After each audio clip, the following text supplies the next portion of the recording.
राधा स्वामी नाम जो गावे सोई धरे कल कलेश सब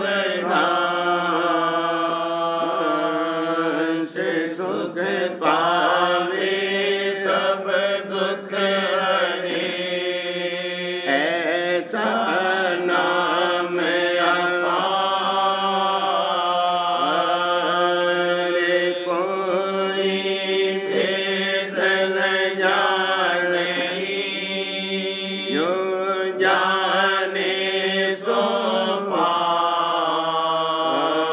पार बाहर न जग में जनई राधा स्वामी गाय कर जन्म सुफल कर ले यही नाम निज नाम है मन अपने धर ले बैठक स्वामी अद्भुति राधा निरख निहार और न कोई रख सके शोभा गम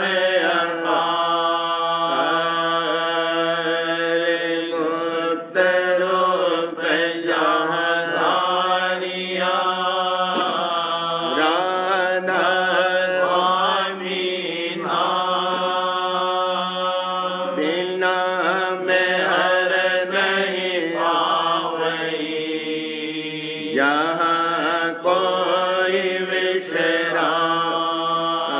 विश्राम करूं बंदगी राधा स्वामी आगे जिन पर ताप जीव बहु जागे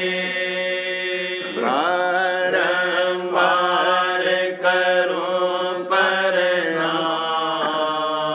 प्रणाम सतगुरु पदम धाम सतनाम आदि अनादि जुगादि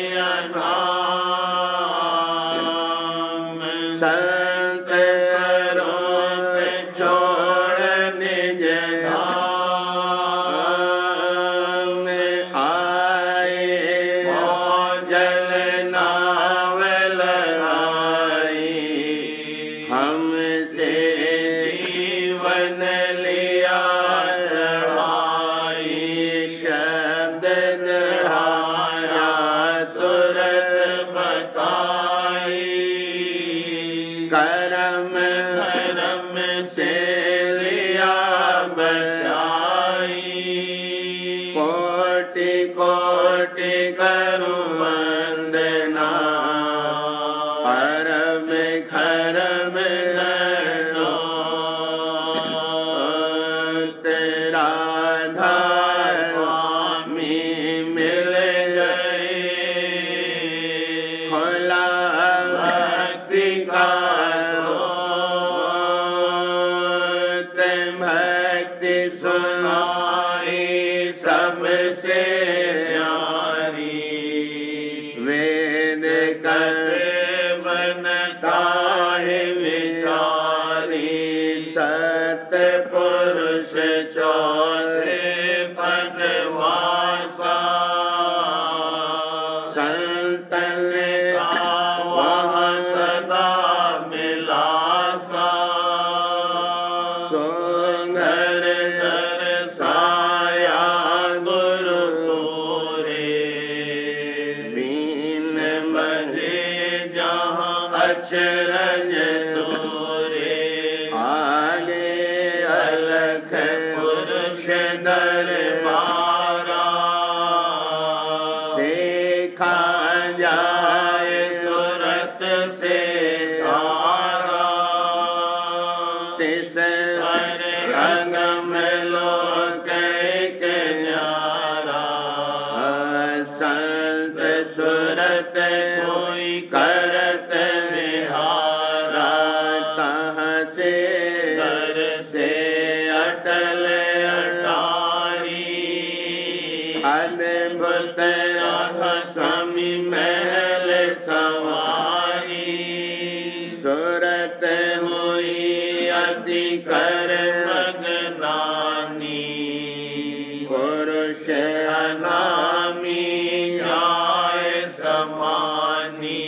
करूं बंदगी राधा स्वामी आगे, जिन पर ताप जीव बहु जागे, करूं बंदगी पिता प्यारे आगे, जिन पर ताप जीव बहु जागे।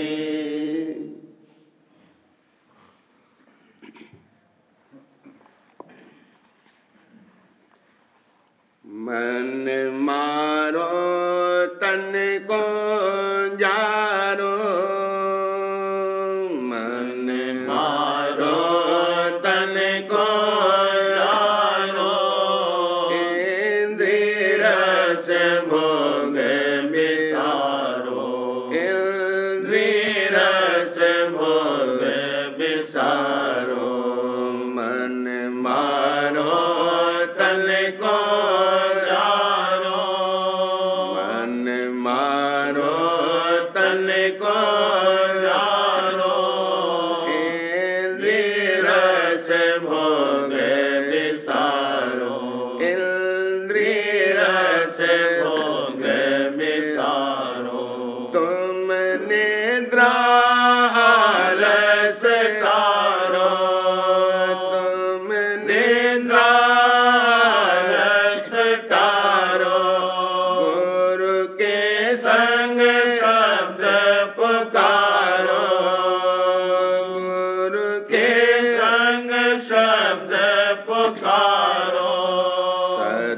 संग तुम नित ही हारो, सत्संग तुम नित ही हारो, गुरु दर्शन नित निहारो, गुरु दर्शन नित निहारो, मन से जो दम दम हारो, मन से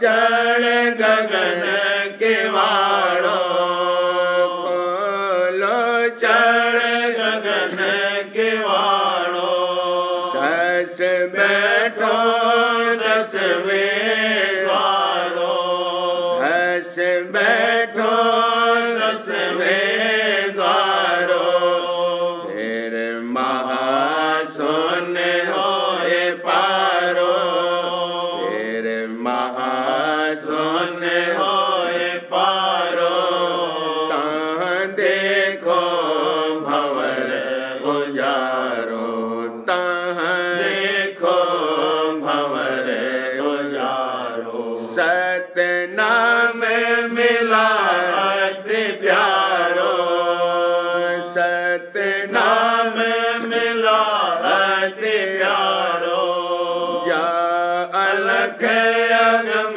को धारो, जा अलख अगम को धारो, राधा स्वामी धाम अपारो, राधा स्वामी धाम अपारो, दिया सतगुरु परम उदारो, दिया सतगुरु परम उदारो, मन मारो तन को जारो, मन मारो तन को जारो, इंद्रिय रस भोग बिसारो, इंद्रिय रस भोग बिसारो, धाम अपने चल भाई धाम अपने चलो भाई पराए देश क्यों रहना, पराए देश क्यों रहना। हम अपने चलो भाई धाम अपने चलो भाई पराए देश क्यों रहना, पराए देश क्यों रहना। काम अपना करो जाई पराए काम नहीं फंसना, काम अपना करो जाई पराए काम नहीं फंसना। नाम गुरु का संभाले चल, नाम गुरु का संभाले चल, यही है दाम गठबंधना, यही है दाम गठबंधना। जगत का रंग सब मैला दुलाले मान यह कहना, जगत का रंग सब मैला दुलाले मान यह कहना। भोग संसार कोई दिल के, भोग संसार कोई दिन के सहज में त्याग से चले, सहज में त्याग से चलना। सरल सतगुण कहो दृढ़ करो यह काज मिल रहना, सरल सतगुण कहो दृढ़ करो यह काज मिल रहना। सूरत मन थाम अब घट में, सूरत मन थाम अब घट में पकड़ धुन ध्यान हर गगना, पकड़ धुन ध्यान हर गगना। फंसे तुम जाल में भारी बिना ऐसे ज्योति नहीं खोलना, फंसे तुम जाल में भारी बिना ऐसे ज्योति नहीं खोलना। गुरु अब दया कर कहते, गुरु अब दया कर कहते, गुरु अब दया कर कहते। मान यह बात चित धरना, मान यह बात चित धरना। भटक में क्यों उम्र खोते, कहीं नहीं ठीक तुम लगना। भटक में क्यों उम्र खोते, कहीं नहीं ठीक तुम लगना। बसो तुम आए नैनन में, बसो तुम आए नैनन में, सिमट कर एक यहाँ होना, सिमट कर एक यहाँ होना। दुई यहाँ दूर हो जावे, दृष्टि ज्योत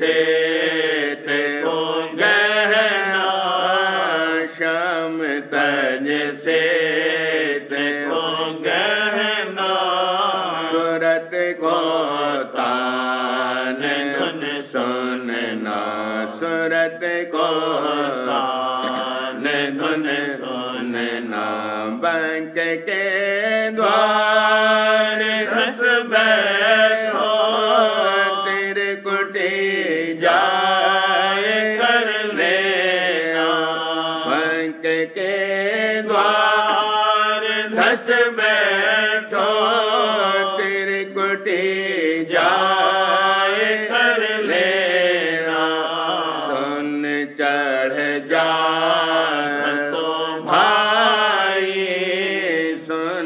चढ़ जा धसो भाई सूरत से मान करना सूरत से मान करना महासुन चाक अंधियारा वहाँ से जा गुफा बसना सुन चाक अंधियारा वहाँ से जा बसना लोक चौथे चलो सज के लोक चौथे चलो सज के गहो वहाँ जाए सुन बीना गहो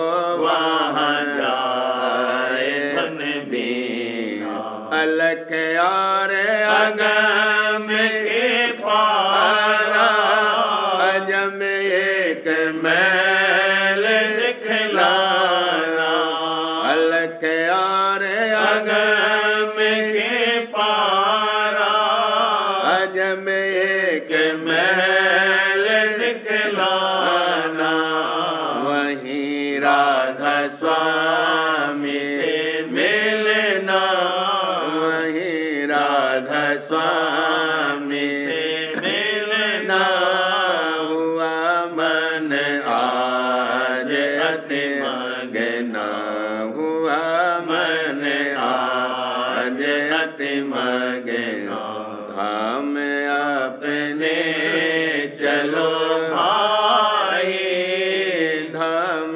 अपने चलो भाई पराए देश क्यों रहना पराए देश क्यों रहना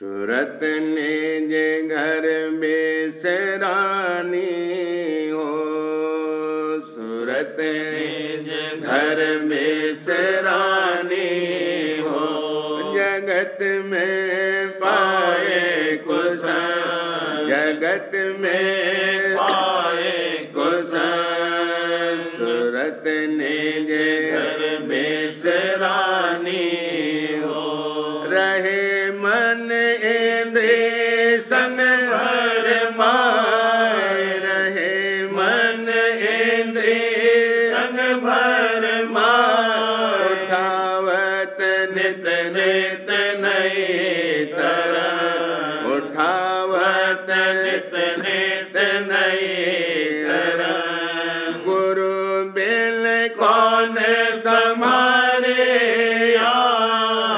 गुरु बिन कौन संभाले करावे वो ही मन से जन करावे वो ही मन से जन करावे वो ही मन से जन मेहर से मन का मुख मोड़े मेहर से मन का मुख मोड़े चढ़ावे सूरत अधर उमर चढ़ावे सूरत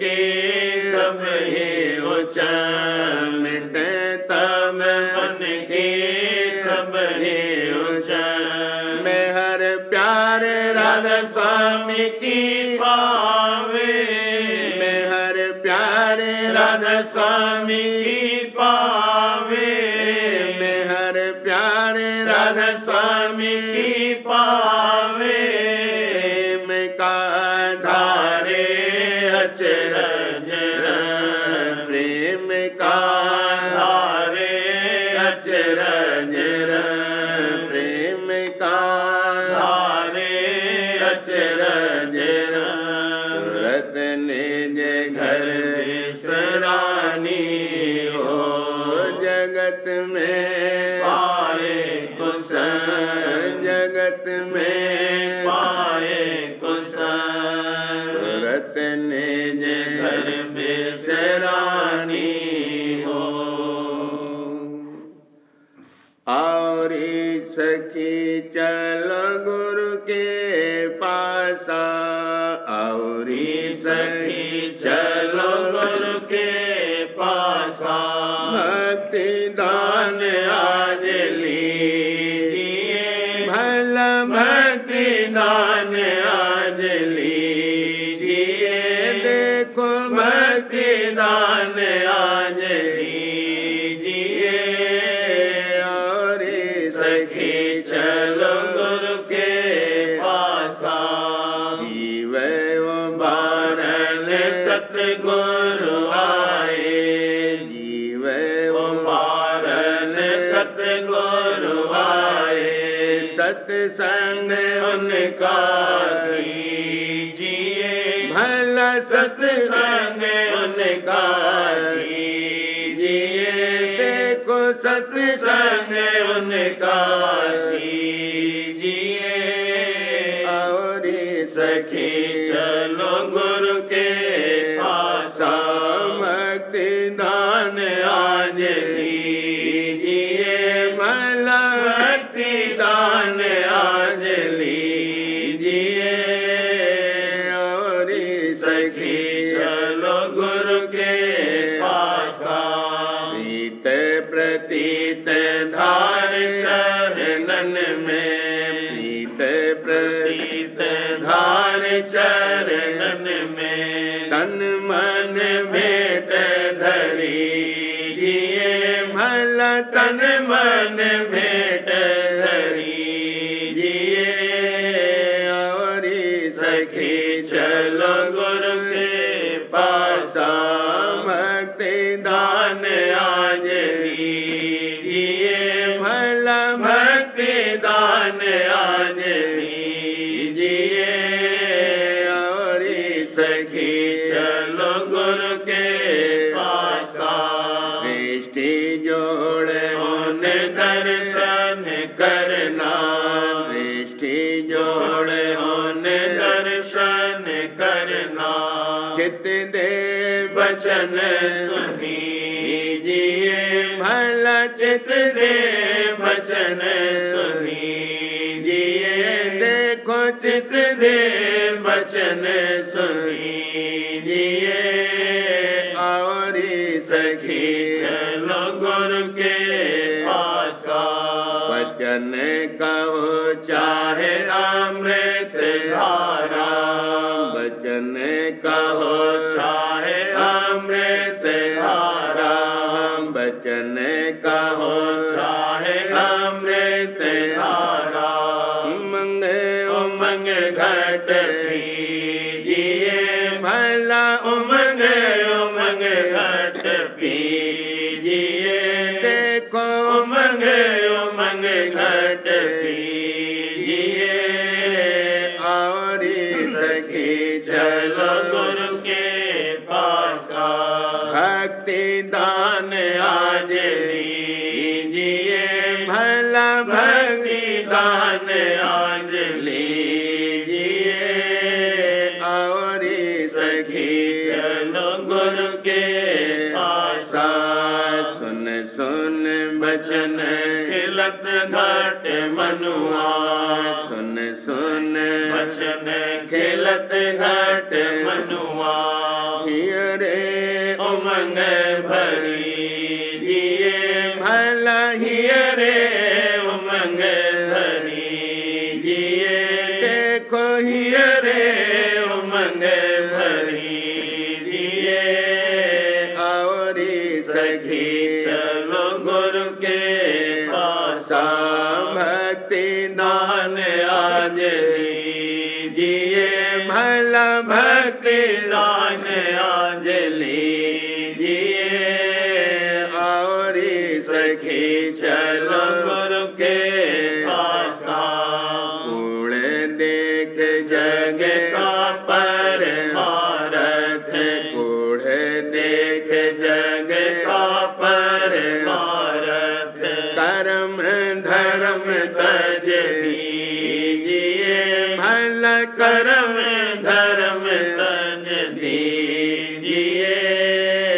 औरी सखी चलो गुरु के पासा भक्ति दान आज लीजिए भला भक्ति दान आज लीजिए औरी सखी चलो गुरु के पासा सुरत शब्द काले उपदेशा सुरत शब्द काले उपदेशा घट में बिलास करीजिए भला घट में बिलास करीजिए देखो घट में बिलास करीजिए औरी सखी चलो गुरु के पासा भक्ति दान आज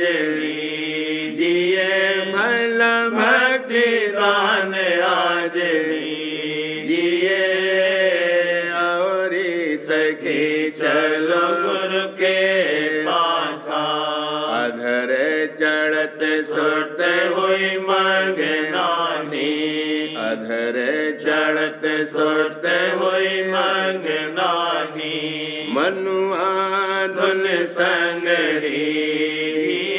भला मनुआ धुन संग रीजिए देखो मनुआ धुन संग रीजिए औरी सखी चलो गुरु के पासा भक्ति दान आज लीजिए भला भक्ति दान आज लीजिए देखो भक्ति दान आज लीजिए औरी सखी चलो गुरु के पासा भक्ति महात्म महिमा जानी भक्ति महात्म महिमा जानी हम भक्ति महात्म महिमा जानी प्रेम रंग घट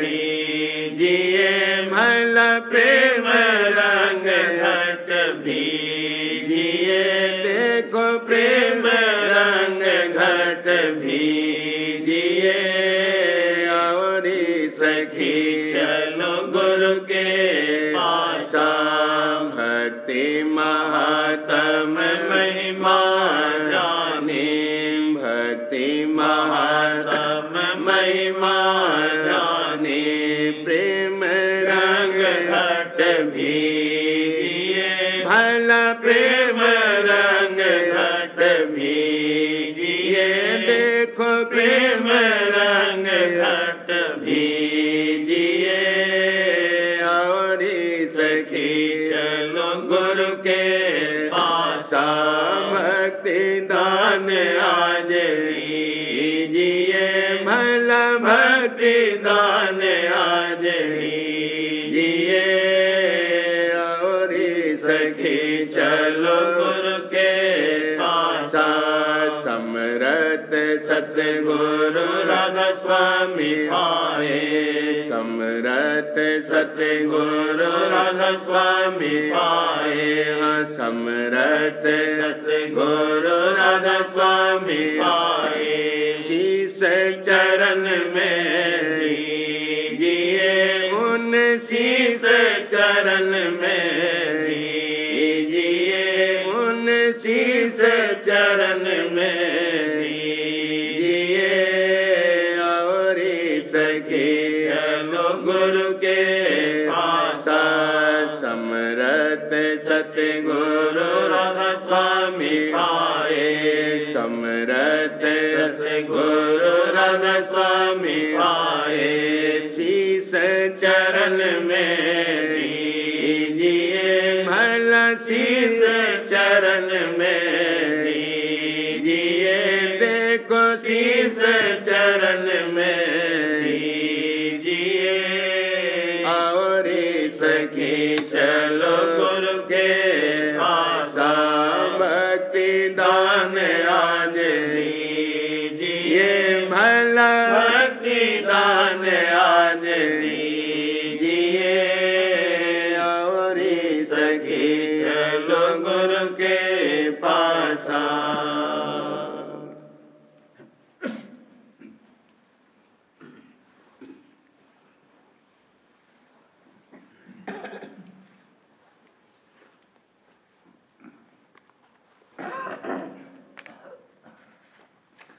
सार बचन राधा स्वामी वार्तिक भाग पहला दफा 58। ऐसे लोग जो कि ब्रह्म ज्ञानी अपने को कहते हैं आजकल बहुत हैं और अपने को सबसे उत्तम जानते हैं। ब्रह्म ज्ञान हकीकत में इन सब अभ्यासों से जिनका जिक्र पीछे हुआ बहुत बड़ा है, पर जो सच्चा होवे और जो पोथियां पढ़कर ज्ञान हुआ उसका नाम विद्या ज्ञान है। उससे मोक्ष कभी हासिल नहीं होगी, क्योंकि ज्ञान के ग्रंथों में जगह जगह लिखा है कि तत्व ज्ञान मनोवासना नाश, यानी जब तक कि मन और वासना का नाश न होगा तब तक तत्व यानी मालिक का ज्ञान हासिल न होगा, और मन और वासना का नाश बिना योगाभ्यास के मुमकिन नहीं है। फिर जब तक कि योग की साधना नहीं करे तो वह ज्ञान वाचक है। इस कदर तो हर एक शख्स जिसको विद्या हासिल हुई कह सकता है और समझ सकता है। फिर इसमें क्या बड़ाई हुई और मन और इंद्रियों का क्या दमन हुआ। आजकल जो अपने ताई ब्रह्म ज्ञानी कहते हैं, जो उनसे पूछा जावे कि कहो क्या साधना करके तुमने ज्ञान पाया, तो नाराज हो जाते हैं। बाजे कहते हैं कि पिछले जन्म में कराए। जो यह बात सही होती तो उनको साधना की जुक्ति की खबर होती, यानी यह जरूर होनी चाहिए थी, क्योंकि ब्रह्म ज्ञानी और ब्रह्म में कुछ भेद नहीं है। ये कहा है कि ब्रह्मविद ब्रह्मैव भवति, और दूसरा इज़ा तमोल फकर कहो अल्लाह। फिर सूफी या ज्ञानी को सब हालतों की खबर होना चाहिए, और इन ब्रह्म ज्ञानियों का यह हाल है कि इनको अपने मन और इंद्रियों की भी खबर नहीं कि वे क्या क्या काम उनसे करा रही हैं। ऐसी सूरत में अपने को ज्ञानी कहना और ब्रह्म मानना यह उनकी बड़ी भूल मालूम होती है, और इसका फल वही है जो कर्मियों को मिलेगा, यानी 84 का चक्कर भोगना पड़ेगा। दफा 59। जो पिछले वक्तों में ज्ञानी हुए, जैसे कि व्यास और वशिष्ठ और राम और कृष्ण, वे सब योगेश्वर ज्ञानी थे और प्रकाशक थे, और चारों साधन उनके पूरे हुए थे। और इस वास्ते वे यह कैद लगा गए कि जिसमें यह चार साधन नहीं है वह ज्ञानी नहीं हो सकता, बल्कि ज्ञान के ग्रंथों के पढ़ने का अधिकारी भी नहीं है। और वह चार साधन ये हैं: पहला बैराग, दूसरा विवेक, तीसरा खट संपत्ति। इसमें 6 साधन हैं।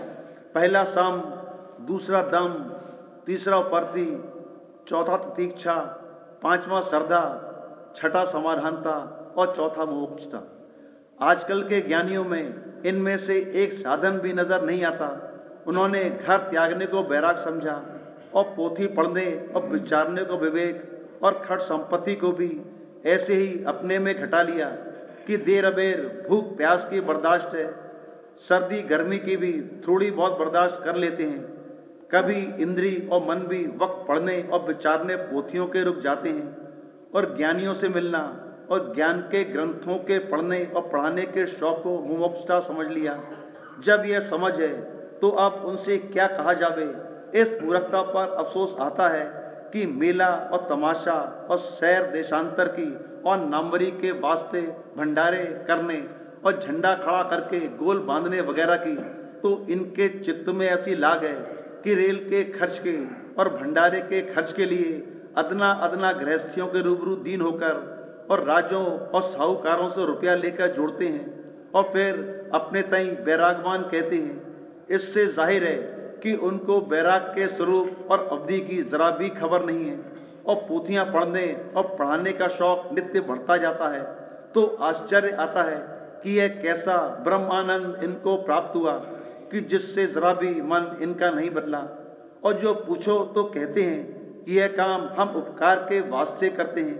यह कहना उनका साबित करता है कि उनको यह भी मालूम नहीं है कि उपकार किसका नाम है। जो कोई ज्ञानी है वह जीवों के कल्याण करने के लिए समर्थ होना चाहिए।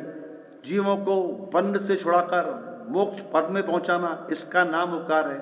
और विद्या पढ़ाकर लोगों को अहंकारी बनाना और खाना खिलाना और मंदिर और बाग और धर्मशाला बनाना और सदा व्रत लगाना इसका नाम उपकार नहीं है। ऐसे उपकार के वास्ते तो साहूकार और राजे पैदा किए गए हैं, न कि ब्रह्मज्ञानी। ब्रह्मज्ञानी को तो चाहिए कि जीवों को उनके मन और इंद्रियों के बंधन से छुड़ाकर उनके निस्वरूप को लखाना और उसमें पहुंचाना, ताकि आवागमन से रहित हो जावे और कष्ट और कलेश की निवृत्ति हो जावे। सो यह बेचारे क्या करें? उन्होंने अपने जीव का कल्याण तो किया ही नहीं, दूसरे का क्या कल्याण करेंगे? न मालूम क्या दुख पड़े या क्या आफत और घर की लड़ाई या झगड़े ने घेरा, या कि आलस और सुस्ती ने दबा लिया, कि घर बार छोड़ दिया और मुफ्त में खाना और कपड़ा हासिल करने और अपनी मान और बड़ाई और पुजवाने की आशा लेकर भेंट ले लिया। और जब यह बात उनको थोड़ी बहुत प्राप्त हो गई, तब अपने तई बड़ा आदमी और उत्तम पुरुष या कि खुद ब्रह्म स्वरूप मान लिया और लोगों का धन खींचना और कोठियां चलाना या रुपया जमा करके ब्याज लेना और व्यापार करना शुरू किया, ताकि और ज्यादा नामवरी पैदा करें और 10, 20, 100, 50 साधु घेर कर उन्हें खाना खिलाकर उनसे सेवा करावें और अपनी सवारी में उनको अदली बनाकर निकालें और मेलों में हाथी, घोड़े, पालकी और नालकी जमा करके और इधर उधर से निशान नक्कारे मांगकर शाही निकालें। अब गौर करने का मुकाम है कि क्या ऐसे लोग ब्रह्मज्ञानी हो सकते हैं कि जिनके मन में यह हिर्स और हविस भरी है, और जब उनकी यह ख्वाहिशें पूरी होती हैं तब महामगन होते हैं और औरों पर तान और अहंकार करते हैं और अपने तई महात्मा, पंडित और विद्यावान और महंत कहलाते हैं और गृहस्थियों से मदद लेकर एक दूसरे गोल पर अपनी रौनक और जुलूस दिखाकर मान बढ़ाई चाहते हैं। यह तो अहंकार और मान में भूल गए और मन और माया के चक्कर में ऐसे फंसे कि अब निकल नहीं सकते। और जो कोई उनको यह कसरें उनके ज्ञान की जतावे तो उससे नाराज होकर लड़ने को तैयार होते हैं और उसको अभाग और नास्तिक और सख्त और सुस्त कहते हैं। दफा 60। अब गौर करना चाहिए कि ऐसे ज्ञानियों में और तीर्थ और मूर्त पूजा करने वालों में क्या फर्क किया जावे। बल्कि यह बेहतर है कि वे अनजान हैं और समझाए से समझ सकते हैं, और वे जो ज्ञानी हैं जानबूझकर माया की तरफ मुतवज्जह होते हैं और समझाने वाले को नादान और ईर्ष्यावान कहकर उसका वचन नहीं मानते। सबब इसका यह है कि पूरा गुरु दोनों में से एक को भी नहीं मिला। जो सदगुरु मिलते तो इनसे भक्ति मार्ग की रीत से सरल शब्द योग का अभ्यास कराते, तब कैफियत आप खुल जाती। यानी पहले सफाई मन की और प्रेम प्राप्त होता और फिर स्वरूप का दर्शन इनको अंतर में मिलता और आनंद उसका आता। तब इस मृत्यु लोक के भोगों की वासना और आशा न उठाते और ऐसे रगड़ों और झगड़ों में जिसमें कि अब यह लोग फंसे मालूम होते हैं न पड़ते। दफा 61। यही हाल गृहस्थियों का, जिनको ऐसे वाचक ज्ञानियों का संग हुआ दिखलाई देता है। जबान से तो अपने तई ब्रह्म बताते हैं और बर्ताव और रहनी जो उनकी देखो तो संसारियों से कुछ कम नहीं मालूम होती है, और अपनी समझ बूझ का अहंकार दिल में ज्यादा मालूम होता है। यह अहंकार सब पापों का मूल है। जिसको अहंकार आया वही नीचे गिरा। फिर जैसे यह और जैसे इनके उस्ताद सिखाने वाले भेक और पंडित दोनों काल और कर्म और माया के चक्कर में पड़े हैं और आइंदा अपनी अपनी करनी का फल भोगेंगे। इस रीत से इनका उद्धार या मुक्ति नहीं हो सकती। दफा 62।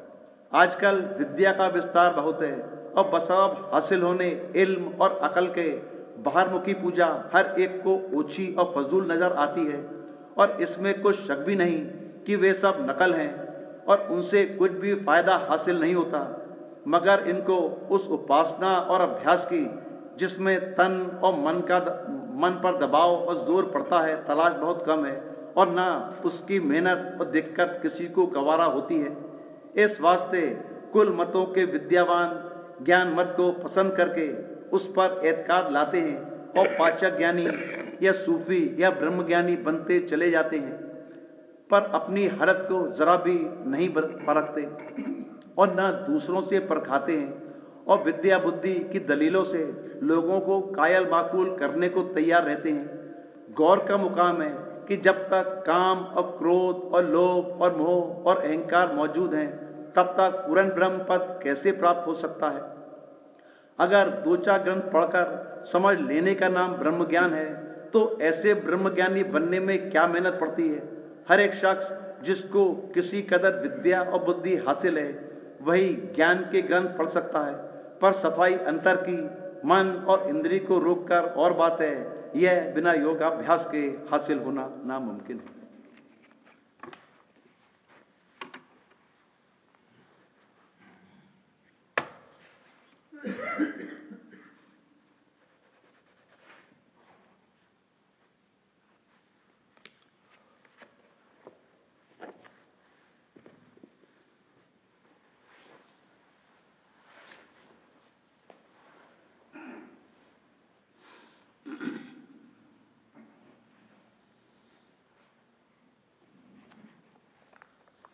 वचन बाबूजी महाराज, तीसरा भाग, वचन 50। आगरा, 21 नवंबर सन 1938।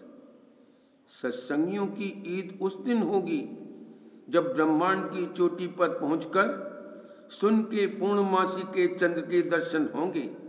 सतलोक में पहुंचकर सदा बहार और बसंत होगी। इंसान का चोला कुल रचना का नमूना है।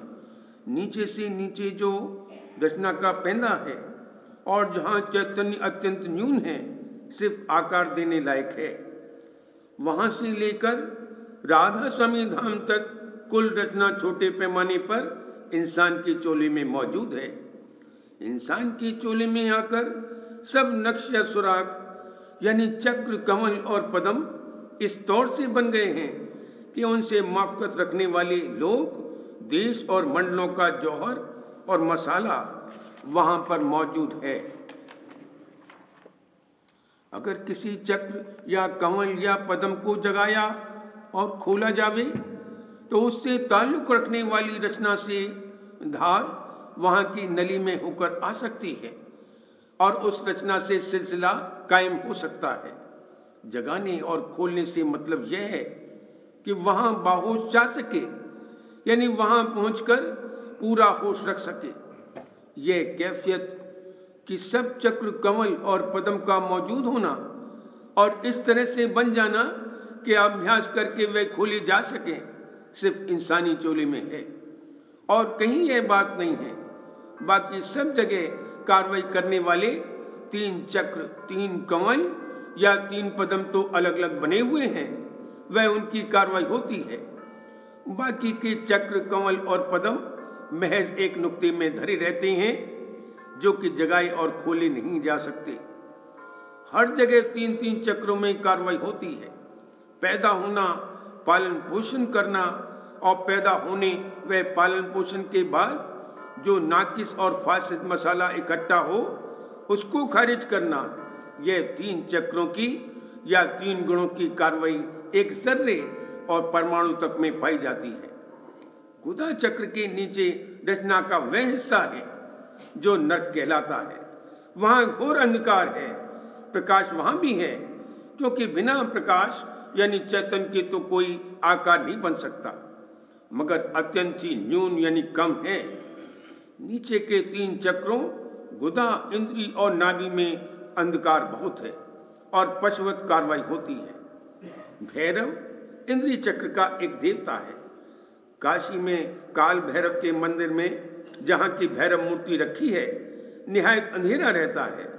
मूर्ति के सामने एक छोटा सा धुएंदार दिया जलता है, जिसके धुएं से वह जगह भरी हुई रहती है और बड़ी भयंकर, डरावनी और क्रोध से भरी हुई शक्ल है।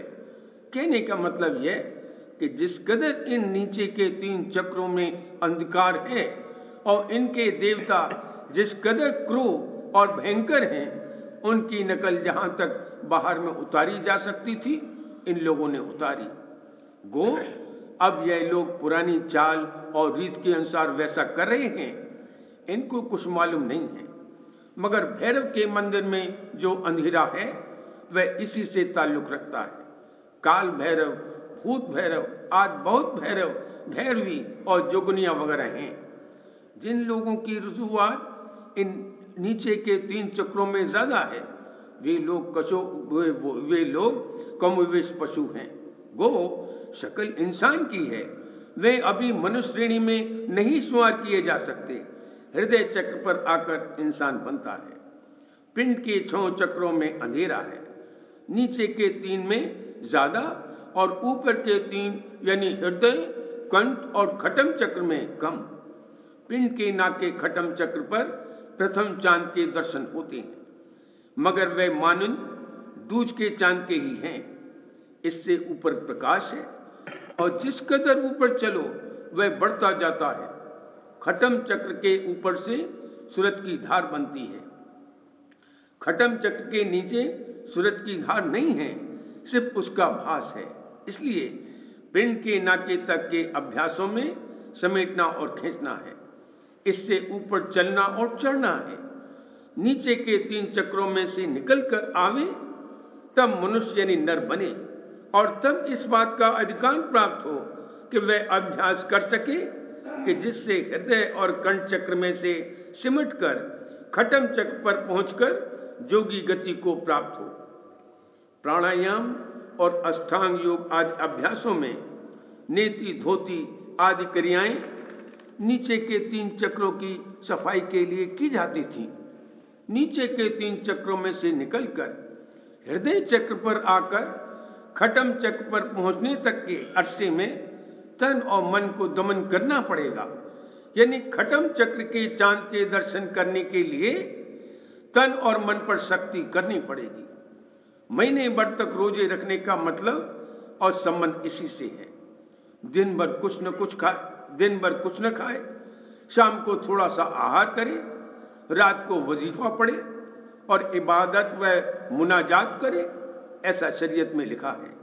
मगर उसके हुक्म के मुआफिक करने वाला तो कोई इक्का दुक्का होगा, बाकी सब पाखंड और लीक पिटाई करते हैं। दिन भर तो कुछ नहीं खाया, यहां तक कि थूक भी नहीं निकला, मगर शाम को इतना खा लिया कि जितना मामूली दिनों में दिन भर में नहीं खाते होंगे, और फिर पड़ गए। इबादत वगैरह का नाम भी नहीं, इसका नाम रोजे रखना नहीं है। खैर, जो उसूल और मतलब रोजे रखने का है वह बयान कर दिया गया है। 1 महीने के बाद यानी जब खटम चक्र पर पहुंचे और वहां के दूज के चंद्रमा के जो मेहराब की शक्ल में होता है दर्शन हो, तब ईद हो सकती है। मोहम्मद साहब को कमर यानी चांद के दर्शन हुए थे और वे उसको शक करके यानी फाड़ कर आगे गए, और फिर उनको ज्योति के दर्शन जैसे फानूस में से रोशनी आती है उस तरह से हुए। हमारी मत में ईद उस दिन होगी जब पिंड के परे ब्रह्मांड की चोटी पर पहुंचकर शून्य यानी 10वें द्वार के चंद्र के, जो कि पूर्णमासी का चंद्र है और जिससे कि संसार के कुल मतों और मजहबों के ईश्वर, परमेश्वर, परमात्मा, खुदा वगैरह वगैरह पैदा हुए, दर्शन होंगे।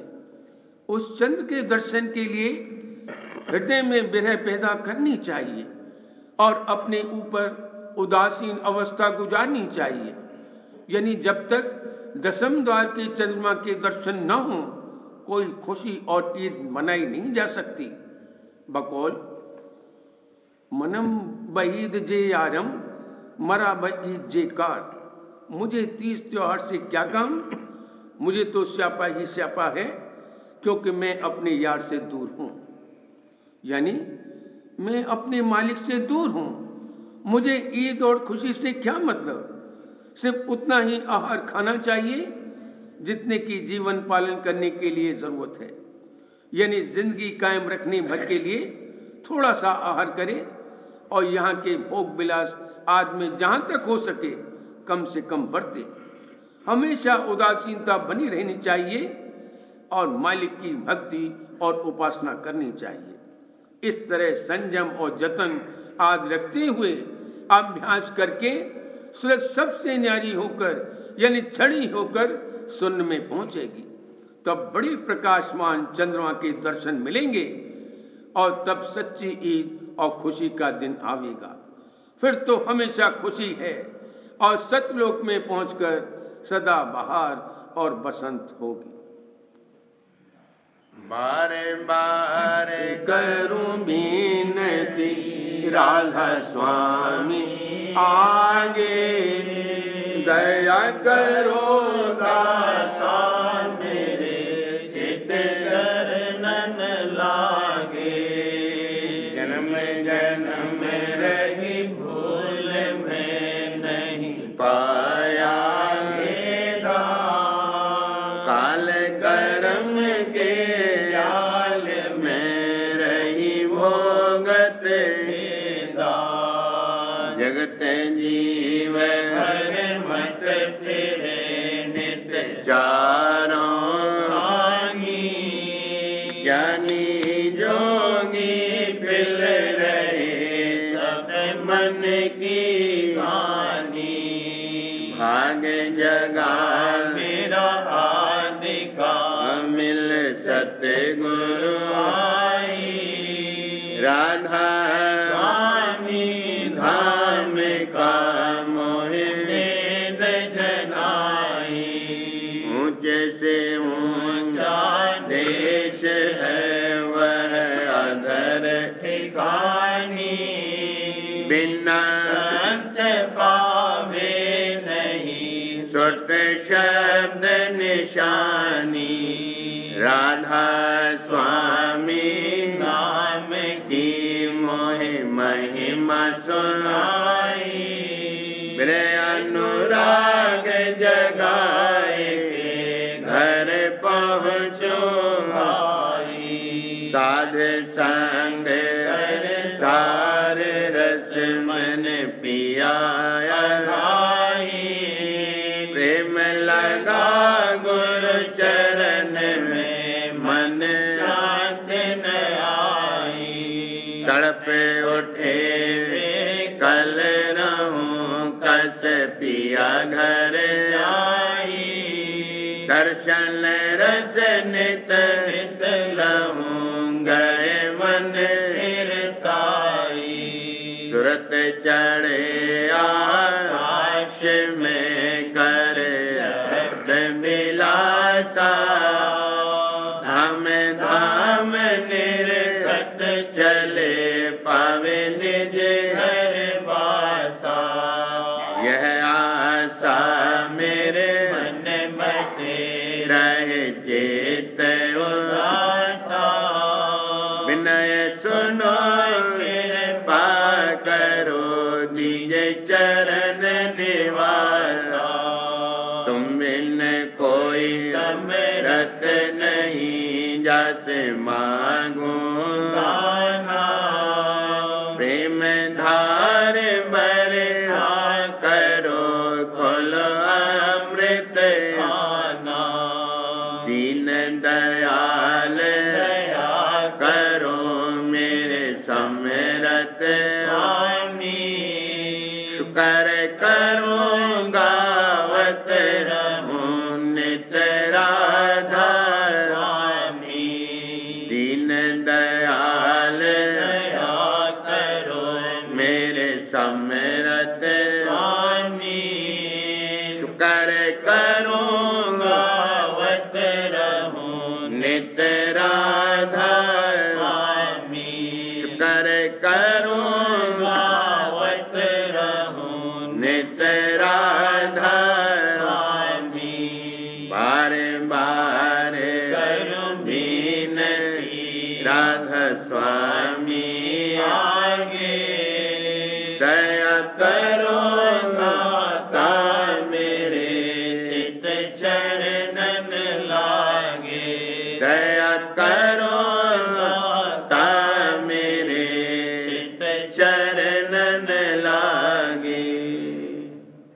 बार बार कर जोड़ कर सभी ने करूं पुकार साध संग मोह देव नित परम गुरु गाथा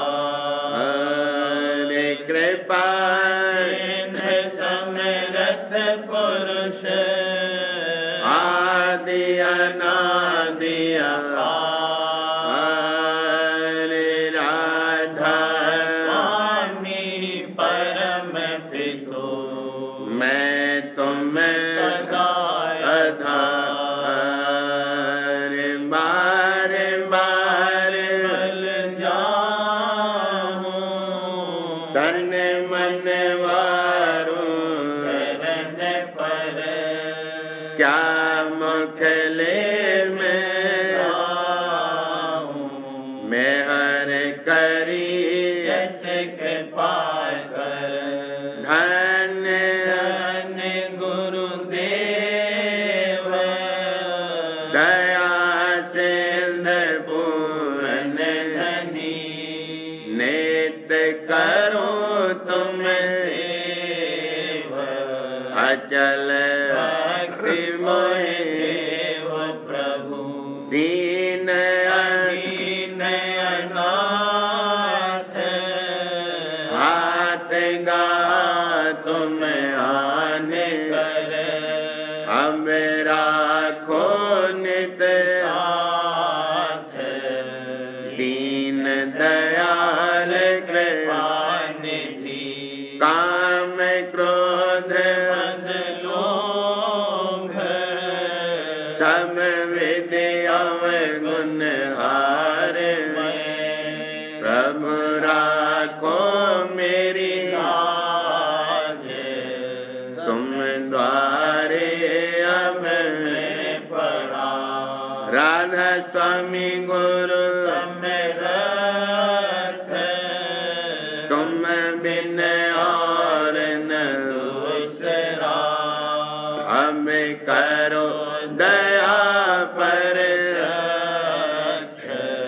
तुम डरे विलम्ब क्यों दया करो मेरे साईया देव प्रेम की बात दुख सुख कुछ व्यापे नहीं छोटे सब